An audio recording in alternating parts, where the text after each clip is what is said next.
قل أغير الله أبغي ربا وهو رب كل شيء ولا تكسب كل نفس إلا عليها ولا تزر وازرة وزر أخرى ثم إلى ربكم مرجعكم فينبئكم بما كنتم فيه تختلفون.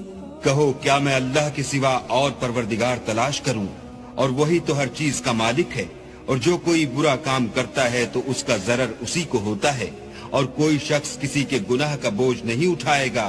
پھر تم سب کو اپنے پروردگار کی طرف لوٹ کر جانا ہے، تو جن جن باتوں میں تم اختلاف کیا کرتے تھے وہ تم کو بتائے گا. وَهُوَ الَّذِي جَعَلَكُمْ خَلَائِفَ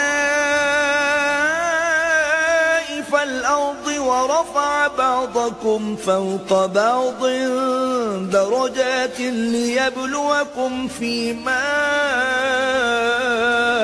آتَاكُمْ إِنَّ رَبَّكَ سَرِيعُ الْعِقَابِ وَإِنَّهُ لَغَفُورٌ رَحِيمٌ. اور وہی تو ہے جس نے زمین میں تم کو اپنا نائب بنایا اور ایک کے دوسرے پر درجے بلند کیے، تاکہ جو کچھ اس نے تمہیں بخشا ہے اس میں تمہاری آزمائش کرے. بے شک تمہارا پروردگار جلد عذاب دینے والا ہے، اور بے شک وہ بخشنے والا مہربان بھی ہے.